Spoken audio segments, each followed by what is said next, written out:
একটি ভুলের কারণে সারা জীবন থাকতে হবে মমতাজের হাজতে।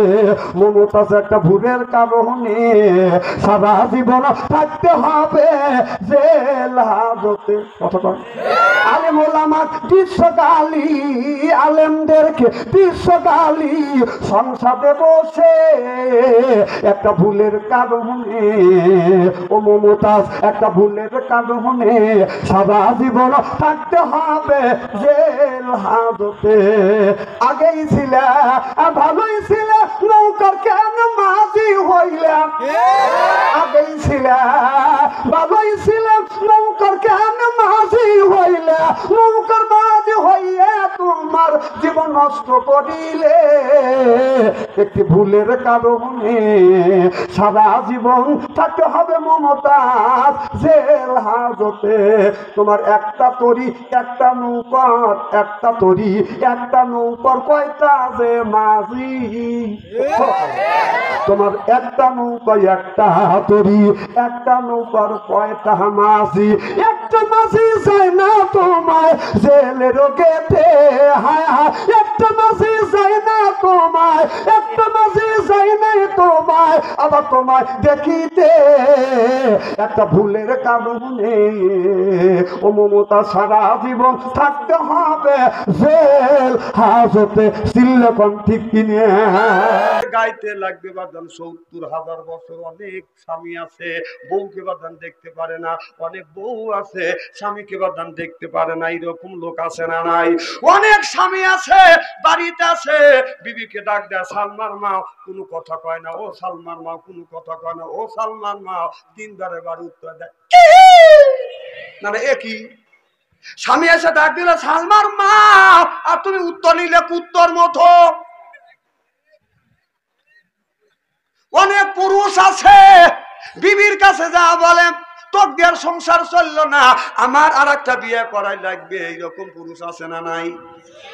বন্ধুগণ আমার, আমি বলবো মা, তোমার স্বামী যদি তোমাকে রাখিয়া অন্য মহিলার পিছনে যদি যায়, পরকীয়া প্রেম করে, মা এই জান্নাতি গান যদি আপনি মুখস্থ করিয়া বিছানায় যখন শুইতে যাবেন, একই বালিশে দুইজন শুবেন মুখোমুখি হয়ে, একই বালিশে। মা আয়েশা রাদিয়াল্লাহু তাআলা আনহা বলেছে, আমরা স্বামী স্ত্রী আমার বিশ্ব নবীকে নিয়ে আমি যখন ঘুমিয়ে পড়তাম একই বালিশে মুখোমুখি হয়ে ঘুমাইতাম। সুবহানাল্লাহ বললেন না? আমার ভাইরা আমার, কোন ব্যক্তি যদি স্বামী স্ত্রী একই বালিশে শুয়ে মুখোমুখি হয়ে যদি বাদান ঘুমিয়ে পড়ে, আর এই জান্নাতি গান 40 থেকে 41 দিন পর্যন্ত স্ত্রী যদি স্বামীকে শুনাইতে পারে, আল্লাহর কসম করে বলি ভাইজান, ওই স্বামী বউকে রাখে আর অন্য মেয়ের দিকে কোনোদিন তাকাইবে না। সিল্লাকান আল্লাহু আকবার। অনেক পুরুষ আছে বউ করে রাখিয়া পরকীয়া প্রেমে পড়ে, আছে না নাই? আমরা আর পরকীয়া প্রেমে পড়ব ইনশাআল্লাহ। হাত তুলে দেখান তো দেখি কারা কারা পরকীয়া প্রেমে পড়বো না। বোঝা গেল আপনারা এগুলাই আসান। বাদ দেন, বউ থিয়া কেন পরকীয়া প্রেমে যাবেন কোন? আমার ভাইয়ের আমার, ভালো করে লক্ষ্য করে শুনুন, আমলে নিয়েছে বাজার শুনতে হবে। ও বাজার, যারা দুনিয়ায় দুইটা কাজ করবে, ইন্নাল্লাযিনা আমানু, ইন্না মানে নিশ্চয়ই আল্লাযিনা যারা ঈমান আনবে ওই আল্লাহর উপরে, ওয়া আমিলুস সলিহাত, আর যারা নেক কাজ করবে, 1 নাম্বার ঈমান আর 2 নাম্বার নেক কাজ করবে, আল্লাহ তাদেরকে আদর করে করে বাজার জান্নাতের মধ্যে নিয়ে যাবে।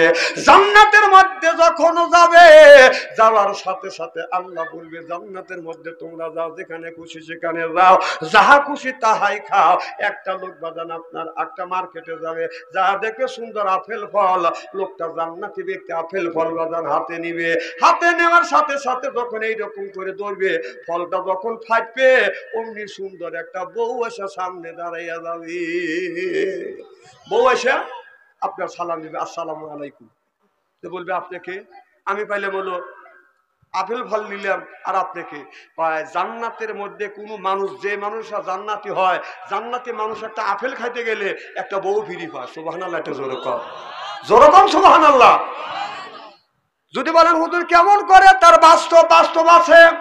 আপনি যদি জুতো কেনেন মোজা ফ্রি, প্লেট কিনলে চামচ ফ্রি, বিয়া করলে শালি ফ্রি। অনেক পুরুষ আছে বিয়ে করবার পরে শালিকে ফ্রি পায়, বউকে বাড়িতে রাখিয়া, আর শালিকে নিয়ে হাত ধরে বাঁধান কেজির মুড়ে গড়ে। দুলাভাই ভাইয়া আপনার শালির দরে হাত, শালিক নিয়ে যখন গড়ে, এইটা দেখে এলাকার যুবকদের অন্তরের মধ্যে পড়ে, দুলাভাই ভাইয়া শালির দরে হাত। আমি হিসাব করে দেখলাম ওই দুলাভাই হলো শয়তানের বাপ। না, আল্লাহ রসুলের কাছে জিজ্ঞাসা করা হয়েছিল, রসুল গো শালির সাথে কি ব্যবহার করবো? আল্লাহ রসুল বলেছে শালিকাল মউত। মালাকাল মউতকে দেখে যত ভয় পাবে, শালিকে দেখে তার চাইতে বেশি ভয় পাবে। আর আমরা কি শালিক দেখে বেশি ভয় পাই? কারণ আল্লাহ রসুল বললো যে তার চাইতে বেশি ভয় পাবে। শালির কাছে গেলেই, শালির সাথে আর দুলাভাইয়ের সাথে মিষ্টি মিষ্টি কথা বললেই অ্যাক্সিডেন্ট হওয়ার ভয় আছে। তাও একটুখানি না, 100-100 দেওয়ার বাবির সাথে কথা বলবে না, বেশি বিরিত করবে না, বেশি দেখাশোনা করবে না। আর দাবিও দেওয়ারের সাথে বেশি কথাবার্তা বলবে না, কারণ এক্সট্রিম হওয়ার সম্ভাবনা 100-100।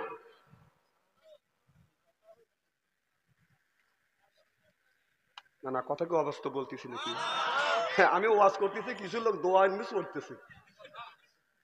আরে বাবা, এইগুলি ওয়াজ, হক কথা বলা লাগবে, অন্যের প্রতিবাদ করা লাগবে। এটা অন্যায়, এটা করা যাবে না, এটা ন্যায়, এটা করতেই হবে। ন্যায়ের পক্ষে কথা বলতে গেলে জেল খাটার দরকার হলে জেল খাটবো, জরিমানা দেওয়ার দরকার হলে জরিমানা দেব, প্রয়োজন হলে ফাঁসির মঞ্চ চড়বো, বাতিলের সাথে অবস্থায়। চিল্লে কোন ঠিক কিনা? নারায়ে তাকবীর।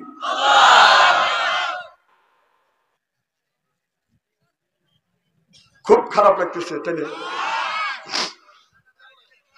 আমার ভাইরা, আমার মুসলমানের ভাইরা, আল্লাহর হাবিবের উম্মতেরা, ভালো করে লক্ষ্য করে শুনুন, বলে নিয়ত বাদান শুনতে হবে। আল্লাহ বললেন ইন্নাল্লাযিনা আমানু, ইন্না মানে নিশ্চয়ই, আল্লাযিনা যাহারা ঈমান আনবে, ওই আল্লাহর উপরে যে মানুষটা নামাজ পড়বে আর ঈমান আনবে, এই মানুষটা যখন জান্নাতে যাবে ৭০,০০০ হুর আসবে, রিসিপশন করে বাদান জান্নাতে নিয়ে যাবে। আল্লাহু আকবার কোন। তাহলে নামাজের কথা আল্লাহ আপনার ৮০ থেকে ৮২ জায়গা বললেন। কোন জ্ঞানে নামাজ ছাড়া দিয়ে মাথা রাখছো বড় বড় চুল, ওই লোকটা করে ভুল। পরনে হলো পাটের শালা, হাতে হলো লোহার বালা, গলায় হলো পুতির মালা।